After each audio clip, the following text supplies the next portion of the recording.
नमस्कार बच्चों, एक बार फिर से आपके सामने हाजिर हूं मैं एक नया वीडियो लेके। नई वीडियो का नाम है जो है प्रश्नावली 3.7 का जो है पार्ट 2 जो है हम करेंगे। इसमें जो है हम क्वेश्चन नंबर 7, 8, 9, 10 और 11 को हल करेंगे। ये चैप्टर जो है लघुत्तम समापवर्त और महत्तम समापवर्त से संबंधित है। तो चलिए बिना देर किए शुरू करते हैं प्रश्नावली 3.7 के बाकी क्वेश्चन। तो प्रश्न नंबर 7 जैसा कि आप स्क्रीन पे देख रहे हैं, जैसा कि लिखा हुआ है कि 3 टैंकरों में क्रमशः 403 लीटर, 434 लीटर और 465 लीटर डीजल है। उस बर्तन की अधिकतम धारिता ज्ञात कीजिए जो इन टैंकरों के डीजल को पूरा पूरा माप देगा। तो क्वेश्चन नंबर 7 में ये कह रहा है कि 3 टैंकर हैं जिनमें 403 लीटर, 434 लीटर और 465 लीटर जो है डीजल भरा हुआ है।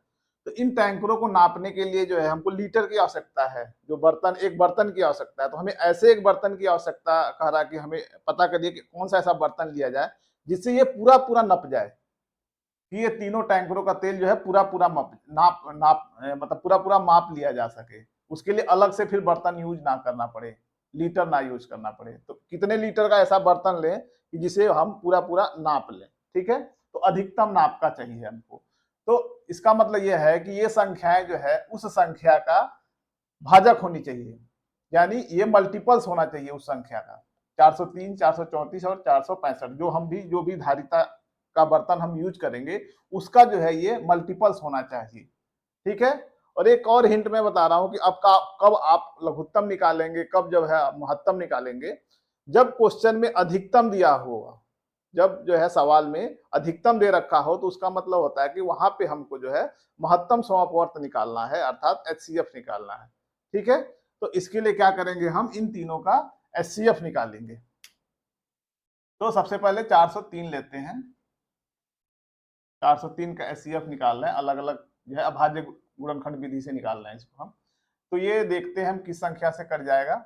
2 से नहीं कटेगा, 3 से नहीं कटेगा, 4 से नहीं कटेगा, 5 से नहीं कटेगा, 6 से भी नहीं कटेगा, 7 से भी नहीं कटेगा, 8, 9, 10, 11, ये 13 से कटेगा।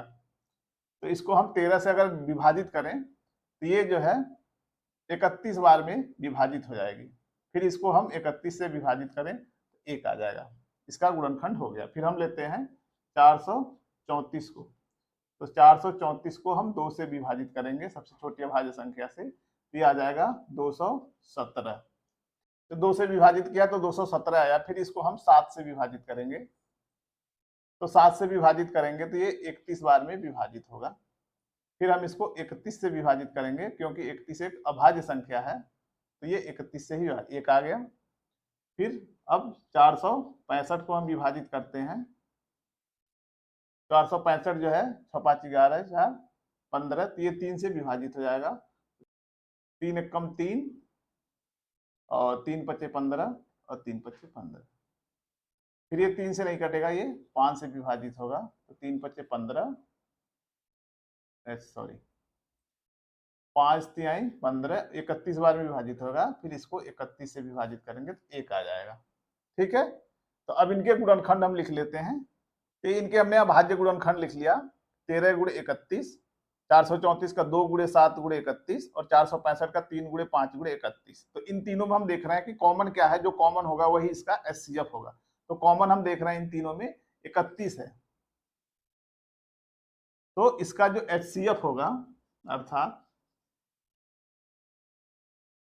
अर्थात महत्तम समापवर्तक जो होगा वो 31 लीटर होगा। ठीक है, तो वांछित बर्तन जो है 31 लीटर का चाहिए हमको, जिससे हम इस टैंकर के तेलों को जो है पूरा पूरा नाप सकते हैं। तो ये था क्वेश्चन नंबर 7। क्वेश्चन नंबर 8 जैसा कि आप स्क्रीन पे देख रहे हैं, लिखा हुआ है कि वह सबसे छोटी संख्या ज्ञात कीजिए जिसे 6, 15 और 18 से भाग देने पे प्रत्येक दशा में 5 शेष बचे। क्वेश्चन नंबर 8 में ये कह रहा है कि हमको ऐसी एक संख्या खोजनी है जो 6, 15 और 18 से भाग देने पे जो है 5 शेष फल छोड़ दे। तो ऐसी एक संख्या खोजनी है। तो सबसे पहले हमको क्या करना है, 6, 15 और 18 का जो है सार्वगुणज ज्ञात करना है। सार्वगुणज का मतलब कि जो वह संख्या जो 6, 15 और 18 को पूरी तरह से विभाजित कर दे। तो जो संख्या पूरी तरह से विभाजित हो जाएगी उसमें हम 5 ऐड कर देंगे, तो उसमें 5 जब 20 से भाग देंगे तो उसमें 5 शेषफल बच जाएगा। तो क्या करेंगे इस कंडीशन में, क्या करते हैं एलसीएम निकालते हैं। तो इन तीनों संख्याओं का जो है हम लघुत्तम निकाल लेते हैं। तो इसके लिए एक लाइन में रख लिया हमने इसको और सबसे छोटी अभाज्य संख्या से इसको भाग दिया। 15 ऐसे ही उतर जाएगा, ये 9 बार में विभाजित हो जाएगा। फिर 3 से इसको विभाजित करेंगे, एक बार में भी विभाजित हो जाएगा, और ये 5 बार में, और ये 3 बार में विभाजित हो जाएगा। फिर इसको 3 से फिर से विभाजित करेंगे, 1 1 और ये 5 ऐसे आ जाएगा। फिर इसको हम 5 से विभाजित करेंगे, 1 1 1 आ गया। तो ये इसका एलसीएम, जहां जहां 1 आ जाता है वहीं पे जो है हमारा एलसीएम समझो निकल गया, मतलब इसका गुणनखंड हो गया। अब इसका गुणनखंड लिख लेते हैं। अभाज्य गुणनखंड क्या आएगा, एलसीएम बराबर 2 गुणे 3 गुणे 3 गुणे 5, ये आ गया 90। इसको जब गुणा करेंगे तो 90, अर्थात 90 जो है वो 6, 15 और 18 से अगर भाग दिया जाए तो ये पूरा पूरा विभाजित हो जाएगा। मतलब सार्वगुणज जो है 6, 15 और 18 का 90 मिलेगा, यानी 90 जो को ये पूरी पूरी विभाजित हो जाएगा। इसमें अगर इसको भाग देते हैं तो कोई शेषफल नहीं छोड़ेगा ये लेकिन क्वेश्चन का जो कंडीशन है, जो शर्त है, उसमें 5 जो है शेष बचना चाहिए। अर्थात हम इसमें जो है अगर 5 ऐड कर दें तो जब भी हम इन संख्याओं से भाग देंगे तो हमेशा जो है वो 5 शेषफल छोड़ेगा। तो अभिष्ट जो संख्या होगी वो 95 होगी। ठीक है, तो 95 में अगर हम 6, 15 और 18 से भाग दें तो हर दशा में जो है वो 5 शेषफल छोड़ेगा। ये था क्वेश्चन नंबर 8। प्रश्न संख्या 9 देखते हैं। जैसा कि स्क्रीन पे आप देख रहे हैं, लिखा है कि 4 अंकों की वह सबसे छोटी संख्या ज्ञात कीजिए जो 18, 24 और 32 से विभाज्य है। क्वेश्चन नंबर 9 में ये कह रहा है कि 4 अंकों की सबसे छोटी संख्या ज्ञात कीजिए जो 18, 24 और 32 से पूरी पूरी विभाजित हो जाए। सबसे छोटी संख्या ज्ञात करनी है। ठीक है, तो इस दशा में भी ऐसे अगर सवाल आते हैं तो उस दशा में भी जो है इन तीनों संख्याओं का जो है लघुत्तम समापवर्त निकालते हैं। ठीक है, तो सबसे पहले हम इनका लघुत्तम समापवर्त निकालते हैं, फिर उसके आगे का प्रोसेस हम बताएंगे। तो हम 18, 24 और 32 का लघुत्तम निकालने के लिए क्या करेंगे, इसको एक लाइन में लिख लेंगे, 18, 24 और 32।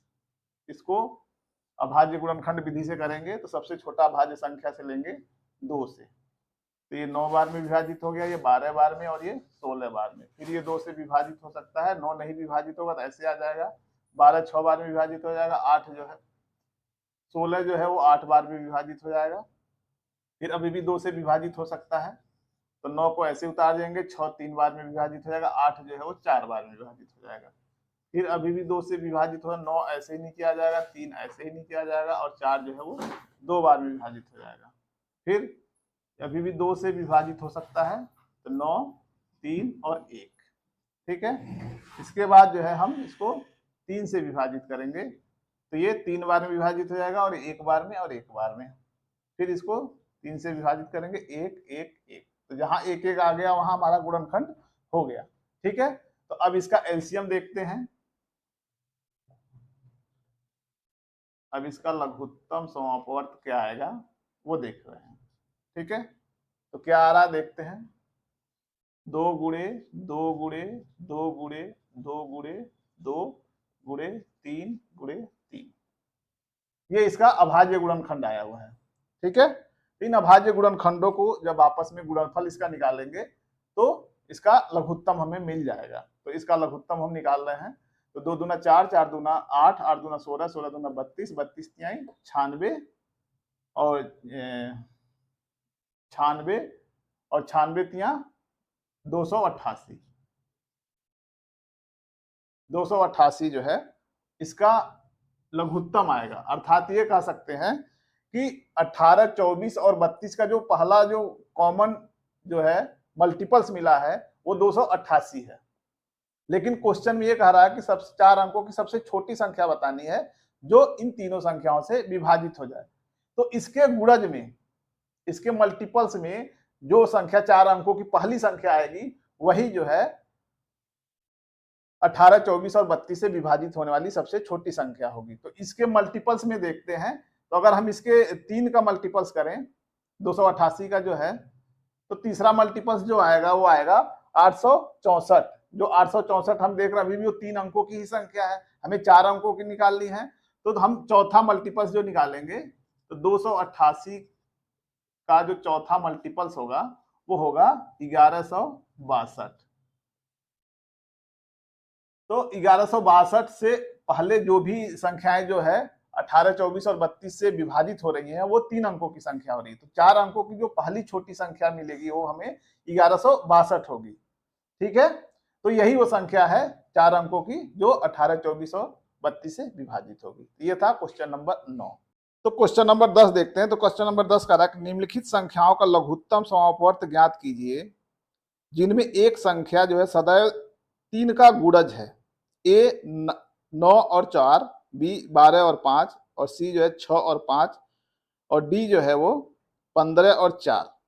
फिर इसके बाद कह रहा है कि प्राप्त लघुत्तम समापवर्त से एक सामान्य गुण का अवलोकन कीजिए, क्या लघुत्तम समापवर्त प्रत्येक स्थिति में दोनों संख्याओं का गुणनफल है। फिर कह रहा है कि क्या हम यह निष्कर्ष निकाल सकते हैं कि दो संख्याओं का लघुत्तम समापवर्त सदैव 3 का गुणज है। तो क्वेश्चन नंबर 10 में जो है बोला है कि इन संख्याओं का जो है पहले लौसा निकालिए, जिसमें से पहली संख्या जो है वो 3 का गुणज है। ठीक है, तो इसका पहले सबसे पहले हम लौसा निकाल लेते हैं। तो 9 और 4 का लौसा निकालते हैं। 9 और 4, तो सबसे पहले 2 से विभाजित किया जाता है, ये 2 बार में विभाजित हो जाएगा, 9 ऐसे ही आ जाएगा। फिर 2 से विभाजित करेंगे 1 और ये 9 ऐसे ही आ जाएगा। फिर 3 से विभाजित करेंगे, 3 बार में विभाजित हो जाएगा, 1 ऐसे ही आ जाएगा। फिर इसको 3 से विभाजित करेंगे, 1 और 1। ठीक है, तो इसका लौसा क्या होगा, तो लौसा इसका होगा 2 गुणे 2 गुणे 3 गुणे 3, ठीक, अर्थात 36। ठीक है, ये इसका लौसा हो गया। बी का देखते हैं 12 और 5, इसे 2 से विभाजित करेंगे 6 बार में, 5 ऐसे ही नीचे आ जाएगा। फिर इसको 2 से विभाजित करेंगे 3 बार में, 5 ऐसे ही नीचे आ जाएगा। फिर 3 से विभाजित करेंगे 1 बार में, 5 नीचे आ जाएगा। फिर 5 से विभाजित करेंगे 1 और 1। ठीक है, इसका जो लौसा आएगा वो कितना आएगा, 2 गुणे 2 गुणे 3 गुणे 5, अर्थात 7। ठीक, तीसरा जो है 6 और 5, तो इसका लौसा निकाल लेते हैं। 2 से 3 बार में और 5 ऐसे ही आ जाएगा। फिर 3 से 1 बार में, 5 नीचे आ जाएगा। फिर 5 से 1 और 1, तो इसका लौसा क्या होगा, 2 गुणे 3 गुणे 5 बराबर 30। इसका लौसा 30 आएगा। डी क्या है, डी जो दिया है वो है 15 और 4, तो 15 और 4 का जो है लौसा निकालते हैं। तो 15 4 का, तो सबसे पहले इसको 2 से विभाजित करेंगे, ये 2 बार विभाजित हो जाएगा, 15 नहीं होगा तो ऐसे नीचे उतर जाएगा। फिर 2 से विभाजित करते हैं तो ये 15 हो गया और ये 1 हो गया। ठीक, अब 3 से विभाजित करेंगे कितनी बार में, 5 बार में और 1 आ गया। फिर 5 से विभाजित करेंगे 1 और 1। ठीक है, तो इसका लौसा कितना आ जाएगा, 2 गुणे 2 गुणे 3 गुणे 5, अर्थात 60। तो इनके लौसा हो गए, ए का लौसा 36 हो गया, बी का लौसा 60 हो गया और डी सी का लौसा 30 हो गया और डी का लौसा जो है वो 60 हो गया। ठीक है, तो इसमें कह रहा है कि क्या लौसा प्रत्येक स्थिति में दोनों संख्याओं का गुणनफल है, तो इसको लिखेंगे हाँ, प्रत्येक स्थिति में जो है दोनों संख्याओं का गुणनफल जो है उसका लौसा है। तो 9 और 4 को हम गुणनफल करें, गुणन करें तो इसका गुणनफल 36 आएगा। 9 चौको 36, तो इसका लौसा भी 36 है।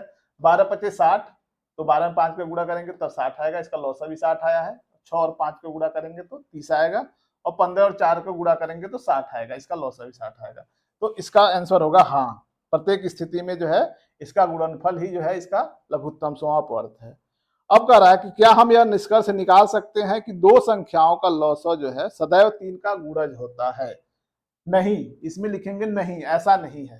ठीक है, कि इसमें पहली संख्या जो है अगर वो 3 का गुणज है तो दूसरी संख्या कोई भी हो तो जो उनका आपस में जो गुणन होगा वो कोई जरूरी नहीं है कि उसका गुणनफल ही आए। यहाँ तो आ गया है लेकिन ये हर जगह जो है ये लागू नहीं होगा।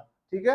चाहे तो आप जो है 21 और 14 का जो है लघुत्तम आप निकाल सकते हैं, जिसमें पहली संख्या जो है वो 3 का गुणज है, लेकिन जो इसका गुणनफल आएगा वो जो है इसके लघुत्तम समापवर्त के बराबर नहीं आएगा। ठीक है, तो इसमें होगा नहीं। ठीक है, उम्मीद करता हूं ये आपको समझ में आया होगा। ठीक है, ये था क्वेश्चन नंबर 10 का हल। अब देखते हैं क्वेश्चन नंबर 11, जैसा कि स्क्रीन पे दिया हुआ है कि निम्नलिखित संख्याओं का लौसक ज्ञात कीजिए जिनमें एक संख्या दूसरी संख्या का एक गुणनखंड है, और ए जो है वो 5 और 20 दिया है, बी जो है 6 और 18 दिया है, सी जो है 12 और 48 दिया है, और डी जो है 9 45 दिया है। तो प्राप्त परिणामों में आप क्या देखते हैं? तो चलिए सबसे पहले जो है इसका लौसा निकालते हैं। ए जो है वो 5 और 20 है, बी जो है 6 और 18 है, और सी जो है 12 और 48 है, और डी जो है 9 और 45 है। तो कह रहा है कि जो पहली संख्या दूसरी संख्या जो है वो पहली संख्या का गुणनखंड है। ठीक है, एक संख्या जो है दूसरी संख्या का गुणनखंड है। तो सबसे पहले इसका लौसा निकालते हैं। तो 5 और 20 का लौसा, तो ये पहले 2 से विभाजित हो जाएगा, 5 ऐसे ही आ जाएगा, और ये 10 बार विभाजित हो जाएगा। फिर 2 से विभाजित करेंगे तो 5 ऐसे ही आ जाएगा, और ये 5 बार विभाजित हो जाएगा। फिर 5 से विभाजित करेंगे तो 1 और 1। ठीक है, इसका लौसा जो आएगा वो आएगा 2 गुणे 2 गुणे 5। ठीक है, तो क्या आ गया वो 2 दूना 4, 4 पच्चे 20। तो इसका ए का जो लौसा आया वो 20 आया। बी का लौसा देखते हैं, 6 और 18। 2 से विभाजित करेंगे 3 बार में विभाजित हो जाएगा, ये 9 बार में विभाजित हो जाएगा। फिर अब 2 से विभाजित नहीं होगा तो 3 से विभाजित करें 1 बार में, और ये 3 बार में। फिर 3 से विभाजित करेंगे 1 और 1। इसका लौसा क्या आएगा 2 गुणे 3 गुणे 3, अर्थात 2 3 6, 6 के 18। ठीक है, सी का देखते हैं 12 और 48। तो इसका लौसा निकालते हैं, 2 से विभाजित करेंगे 6 बार में विभाजित हो जाएगा, और ये 24 बार में विभाजित होगा।